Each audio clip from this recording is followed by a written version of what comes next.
idea that you see non-violent, peaceful people in UCLA minding their own business in an encampment, they get attacked by pro-Israel counter-protesters, both on Sunday and on Wednesday night. Jewish professors like David Myers, distinguished history professor at UCLA, Dov Waxman, chair of Israel studies at UCLA, are coming out and saying, it's the counter-protesters. It's people shouting stuff in Hebrew, right, attacking us viciously. That happens, and the New York Times says, well, we're not sure who did it. CNN are like, both sides attacked each other. Are you joking? It's on camera. We can see them throwing fireworks into the encampment. And this is a moment where social media is so invaluable for all its many flaws. Yeah, sorry, Medhi. I just wanted to, in The Guardian yesterday, it was buried a little bit down, but it was talking about footage showed mostly male counter-demonstrators, many of them masked and some apparently older than the students. Quote, I saw a woman as young as 18, women as young as 18 and 19 punched in the face by 25 or 30-year-old men, Aidan Doyle, a member of the student encampment at UCLA, said in the student protest on Wednesday. Bear mace potentially a lot of those sprayed. Student journalists were attacked. Exactly. Bear mace was allegedly sprayed in the face of a student wearing a hijab. I mean, this is just like a massive blackout. And then it's like Biden coming out and saying, well, you have to be peaceful. You have the right to speak. Let's play this clip. Yeah, let's play this clip by Joe Biden. This is from yesterday. Before I head to North Carolina, I wanted to speak a few moments about what's going on our college campuses here. We've all seen the images, and they put to the test two fundamental American principles. Excuse me. The first is the right to free speech and for people to peacefully assemble and make their voices heard. The second is the rule of law. Both must be upheld. We are not an authoritarian nation where we silence people or squash dissent. Okay. The American people are heard.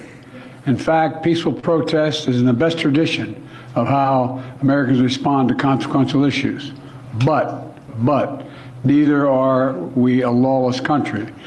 We're a civil society, and order must prevail. Throughout our history, we've often faced moments like this because we are a big, diverse, free-thinking... Okay, we don't need any more. We get the gist of what's going on. I mean, just the idea that he came out to give this speech at all in recognition. What is the calculation here? I just want to walk through this because we have this situation where the Republicans in Congress bring Ivy League presidents into Congress for hearings, beat them up over supposed intimidation of Jewish students. I have a Jewish college student that I am very close to. In fact, she's my daughter. And she was asked the other day by by a relative who doesn't, who's just watching the news, do you feel safe? And she's like, what are you talking about? If you're on these campuses, the idea that there is some, and yes, have there been incidents? Of course. Yes. But when I was a kid playing basketball in high school, you drive by somebody, someone says Jew. This has been, there's anti-Semitism in the country, and it's maybe on the rise. But the idea that this is the story is just fascinating to me because they leave those hearings, and that's why they cracked down at Columbia, because that was one of the most ill thought out strategies I've ever seen. And then it's like everybody has a license to do it. This is what nature abhors a vacuum, Sam. And for years, Democrats have allowed Republicans to define the terms of debate when it comes to free speech, college campuses, anti-Semitism, Israel, whatever it is. And so, the culmination of all of that is calling in these college presidents and berating them. Stefanik does that. Democrats, again, AWOL. And then you get to this point now where, don't forget, this all kicked off because Minouche Shafik, the president of Columbia, calls in the cops Thursday before last, or Thursday before this one. Why? Because she's trying to appease Elise Stefanik. You can't appease Elise Stefanik. Stefanik calls for her to resign anyways. The whole thing is a disaster from start to finish. And yeah, the idea that it is really a moral panic. I can't blame your relative for asking your daughter if she's safe. What would you do if you just watch endless cable or read the New York Times and just see this manufactured hysteria about Jewish students being in danger? The Jewish students who were most in danger this week were the ones who were in Hamilton Hall where a policeman's gun went off. Yeah. That was the most dangerous moment for Jewish students. You know what the second most dangerous student was? UCLA, where we just discussed, where people were attacking them, a mob late at night while the police stood aside. You know what the third most dangerous moment was? At UPenn, where a pro-Israel protester arrived with a big knife in his belt and turned up in an encampment. We haven't heard about any of that. How many Americans know that a guy with a knife turned up on the pro-Israel side at a pro-Palestinian encampment at UPenn? It's just propaganda. I've taught about media studies at university. I've written media criticisms, but I've not seen it. I've not been part of it in real time, watching propaganda in this way. It is so manufactured. It is so deliberate. It is so relentless. Look at Dana Bash on CNN with that monologue that went viral for all the wrong reasons. Amazing. Great news host. Basically pushing completely one-sided picture of what's going on, false in many cases in relation to UCLA.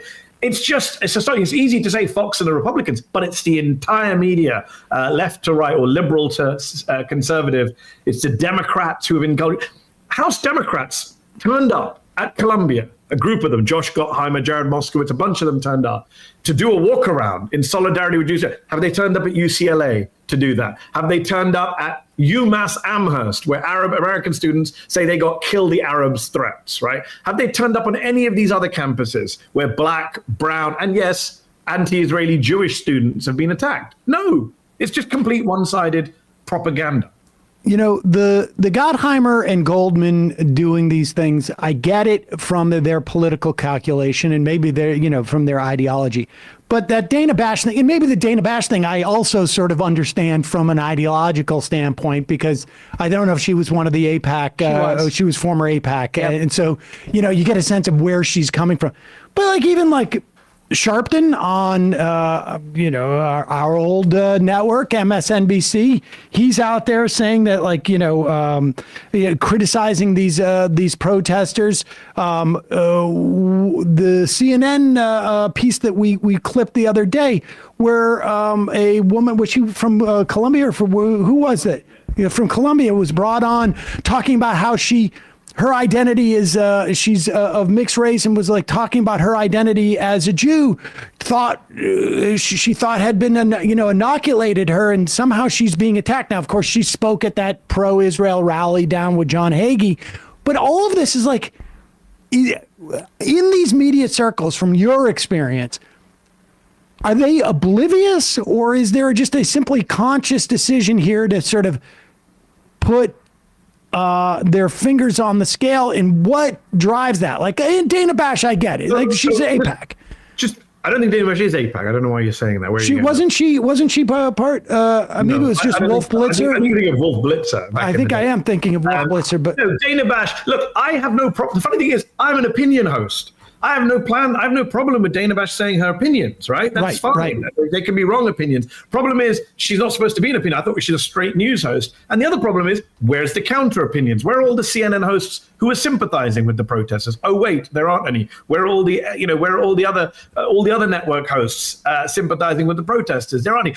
My position has never been I'm anti-opinion. I'm an opinionist. It would be a hypocrite of me to say you're not allowed to have an opinion. Right. I'm saying let's have a diversity of opinions. That's all I'm asking for. Let's have a multiplicity of views so people can choose between them, not just one-sided coverage. And I get why a lot of people in the media, both Christian and Jewish, atheist, whatever, elite to now media, I get why the college thing is so visceral for them. They've got kids at the Ivies. They went to the Ivies. This is actually very personal in a way that Gaza perhaps isn't. Gaza's a foreign conflict. Everyone doesn't like Netanyahu. It's much easier to kind of, do some box-ticking criticisms of the Israeli government. This is much closer to home for a lot of people. You see hosts talking about my friend's kids or my kids. It's all very, even you, Sam, you just mentioned my daughters. We all have a personal connection in some way. So it gets people much more emotional. And as I said, I just want to be very clear. I have no problem with Dana Bash pushing her views, as distorted as they were in that monologue, on air. I just want to see some balance. I want to see a counterpoint. I want to see CNN say, well, that's opinion. It's not our factual news, because they're all incorrect. She said in there was a ceasefire on October the 6th. Not true. I've debunked that many times. That is not true that there was a ceasefire on October 6th. In fact, Israel was killing people in Gaza just days before October the 7th, and West Bank, of course. So that's not my issue. Is the lack of balance, the lack of diversity, the lack of kind of counter views. And also, when it comes to this stuff, Sam, a lot of it on the foreign policy front is ignorance, right? A lot of people don't follow this stuff closely. I'll be honest with you. A lot of DC journalists get thrown into covering foreign conflicts, Ukraine, Israel. Remember the Iraq war you mentioned? Well, I'm firmly of the view that if foreign correspondents had been covering Bush and Blair rather than like the DC press corps and the London, the Downing Street press corps, they'd have been asked better questions and held to more account, right? Sadly, our political journalists are not experts on foreign affairs. One CNN host the other day referred to Hind, the little girl, 6-year-old, who was killed after calling for ambulances and was stuck in a car on her own. Horrible tragedy, which the Israelis pretended they weren't involved in. She referred to her as a woman who was killed because they renamed the hall in Columbia Hind Hall. And she said a woman who was killed, and she got attacked. And I actually felt sorry for the CNN host because I don't think she did it purposely. I think she just didn't know. And not, this is a problem of covering the Middle East. If you don't know much about it, it's hard to actually hold people to account or be able to kind of, share the truth with your viewers and listeners. So that's one problem. And look, ideologically, we have a bunch of people in our media who don't sympathize with people on the left, with social justice activists, with black and brown communities fighting for equality. That's just a reality, and it's always been the case, as I mentioned. There was no sympathy for the civil rights protesters until way later. Martin Luther King was hated around the time he died, right? New York Times ran an editorial in 1967 slamming Dr. King after his anti-war speech at the Riverside Church. So this is nothing new. Let's talk a little bit about the sort of the I guess the second order politics of this, because it is there. There was a sense at the beginning of this conflict that the Biden administration, I think Biden is, this is probably the most ideological of any of his positions I think I've ever seen him hold, frankly, outside of maybe protecting the banks back in the day. But the reporting at the time, there was a sense of like, this is going to be good for Biden, because with the sense that like he's going to help wrap this up and deliver the Abraham Accords or some iteration of it, and he's going to be able to look like the statesman and the guy who's not going to allow chaos to happen, so they can roll out their election strategy of making Trump into the chaos agent. That strategy seems to have been a total disaster and complete. All it has is exposed the Biden administration, or at least Biden himself, has no clue as to what's going on the ground in Israel. What do you think? Like, is he just now in a box? I mean, in addition to the ideological fervor, I think he has, which I think is true. I mean, himself in the box. This is the problem. Exactly. What bothers me is over the last 6-7 months, we've seen Democrats who we never thought would criticize Israel come out and criticize Israel. We saw early on in the conflict a bunch of national security Democrats, the Abigail Spanbergers of this world, write a letter saying, you got to stop Israel, the direction it's going in. Biden doesn't do it. You have Nancy Pelosi come out a few weeks ago. Never thought in my life I would see Nancy Pelosi sign onto a letter talking about conditioning military aid to Israel. You have Chuck Schumer coming out saying Benjamin Netanyahu is an obstacle to peace, although now he's inviting him to Congress, apparently. So that well, I wanted to get to that in a second, but go ahead. But Schumer says that. My point is, pro-Israel Democrats have seen that this is a moment to say, you know what, Netanyahu, everyone hates him, and you know what, 14,000 kids dead, we can't defend that. But not Biden. Biden will not budge. And 7 months in, that Biden is not budging makes no sense to me morally, of course. Obviously, how can anyone be okay with this? But politically, like, let's say he has no morals whatsoever. We know he does. We know he's a man of empathy, just not for the Palestinians.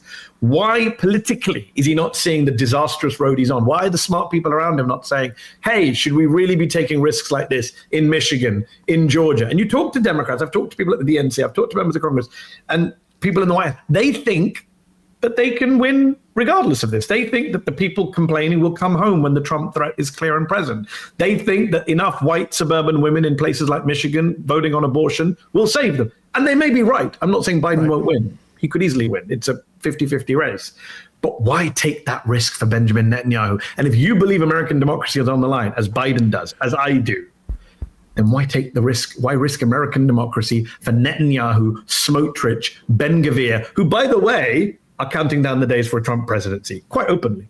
Oh, right. Yeah. Well, they're happy that this is sowing discontent for Biden domestically. But let's talk about, I want to ask you about that term democracy, because I've just been really struck over the past few months, but especially recently, of the weaponization of the term democracy and this this idea that Israel is one, and that it's something to be protected when we know that they militarily occupy and rule over 3 million people in the West Bank. They also basically keep over 2 million people in an open-air prison in Gaza that they routinely bomb. Interfaith marriage is not allowed in Israel. Gay marriage is not allowed in Israel. If you're a gay person, you can come and move there, but they don't perform gay marriages in Israel because they want to keep up their white demographic numbers. But like the idea that this is democracy, we've completely lost the plot on portraying democracy with any kind of real earnestness or accuracy, because that's not what Israel is. Israel is not a democracy by any stretch of the imagination,